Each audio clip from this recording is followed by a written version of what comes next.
Hello बच्चों, आइए प्रश्न को पढ़ते हैं। यदि y बराबर x की घात 3 माइनस में 2x की घात 2 प्लस में x और प्लस में 8, तब y का उच्चिष्ट व निम्निष्ट मान ज्ञात कीजिए। सबसे पहले हमें इस प्रश्न की मुख्य अवधारणा को समझना होगा। हम जानते हैं किसी फलन का उच्चिष्ट व निम्निष्ट मान ज्ञात करने के लिए हमें सबसे पहले क्या करना पड़ता है। सबसे पहले हम यहाँ पर इसका पहला अवकलज का मान ज्ञात करेंगे और इस अवकलज को हम 0 के बराबर रख देंगे।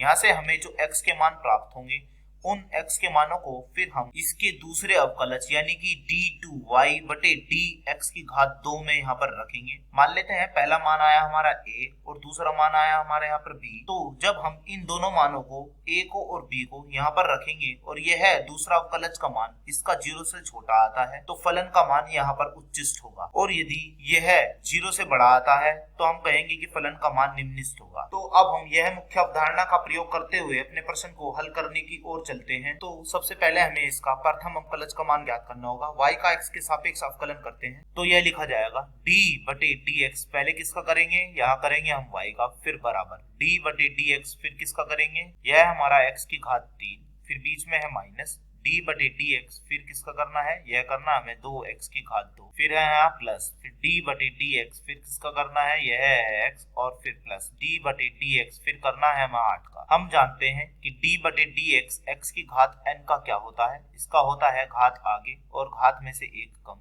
तो अब हम यह सूत्र यहाँ पर लगा देते हैं, तो बताइए क्या हो जाएगा। तो ये लिखा जाएगा हमारा dy बटे dx बराबर में, तो यह होगा 3x की घात 2, फिर बीच में माइनस 2 दूना 4 यानी कि x, फिर x का होता है यहाँ पर 1 और अचर का होता है हमारे पास यहाँ पर 0। तो जैसे कि मैंने बताया था dy बटे dx को हम यहाँ पर किसके बराबर रखेंगे, 0 के, तो रख देते हैं। तो 3x की घात 2 बीच में माइनस 4x और फिर प्लस में 1 बराबर 0। अब हम क्या करते हैं, इसके गुणनखंड कर देते हैं। तो 3x की घात 2 बीच में माइनस, तो इसे लिखेंगे हम 3 प्लस में 1 और बाहर x प्लस में 1 बराबर 0।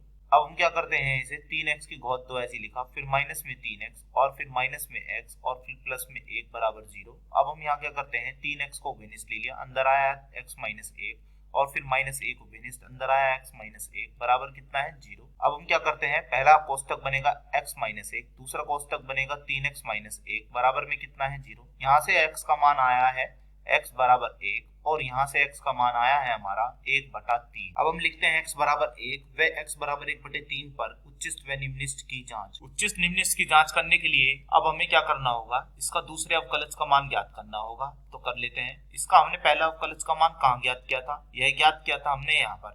तो अब हम इससे आगे इसका दूसरा अवकलज ज्ञात करते हैं। तो ज्ञात करने के लिए हम क्या करेंगे, d बटे dx कर देंगे दोनों ओर। तो फिर हम यहाँ पर यही x की घात n का सूत्र का लगाएंगे। तो करते हैं, तो लिखते हैं इसे हम d बटे dx, किसका करना है, यह करना है हमें यहाँ पर 3x की घात 2 माइनस में 4x और फिर प्लस में 1। तो कर दीजिए, बताइए कितना आएगा, 3 दूना 6x और फिर जब हम 4x का करेंगे तो बन जाएगा माइनस के 4। अब हम बारी बारी से सारे मान रख लेते हैं। तो d2y बटे dx की घात 2 किस पर चेक करते हैं, सबसे पहले हम जांचते हैं x बराबर 1 पर। तो बताइए क्या होगा। तो 6 गुणे 1 माइनस के 4, तो हम देख रहे हैं यह आएगा 6 माइनस 4 यानी कि 2, जो कि 0 से बड़ा होता है, अर्थात हम कहेंगे कि x बराबर 1 पर यह निम्निष्ठ है। अब हम निकालते हैं d2y बटे dx की घात 2, कितने पे जांचते हैं x बराबर 1 बटे 3 पर। तो बताइए कितना आएगा। तो 6 इसकी गुणा में 1 बटे 3 माइनस में कितना है 4, तो यह आएगा हमारा 3 एकम 3, 3 दूनी 6, 2 माइनस 4 कितना होता है, यह होता है माइनस का 2 और ये होगा हमारा 0 से छोटा। तो हम कहेंगे x बराबर 1 बटे 3 पर फलन का मान उच्चिष्ट है। तो अब हम निम्निष्ठ और उच्चिष्ट मान निकाल लेते हैं फलन के।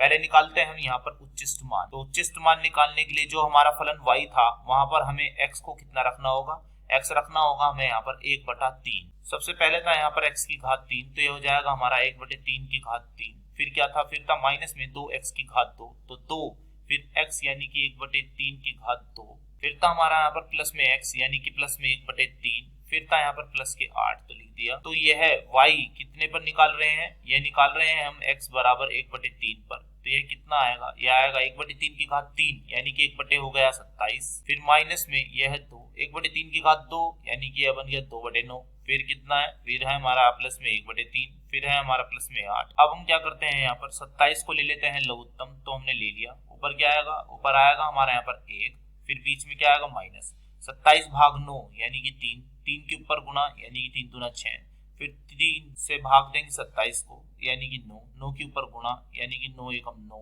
फिर 27 गुणा 8 यानी कि ये हो जाएगा हमारा 216। तो यह हो जाएगा हमारा यहाँ पर 220/27। अब हम क्या करते हैं, फलन का निम्नलिखित मान निकाल लेते हैं। तो निम्नलिखित मान मिला था हमें x बराबर 1 पर, तो यहाँ था सबसे पहले x की घात 3 यानी कि 1 की घात 3, फिर माइनस में था 2x की घात 2 यानी कि 2, 1 की घात हो जाएगी 2, फिर था प्लस में 1 यानी कि 1, और फिर प्लस ये है 8। तो ये कितना होगा, ये होगा हमारा 1, फिर माइनस में 2, फिर प्लस में 1 और फिर प्लस में 8। तो हमारा निम्नलिखित मान कितना आया, निम्नलिखित मान आया है हमारा यहाँ पर 8। तो हमने फलन का निम्नलिखित मान यानी कि 8 और उच्चिष्ट मान यानी कि 220/27 ज्ञात कर लिया है। आशा करता हूँ यह प्रश्न आपको समझ में आया होगा। धन्यवाद।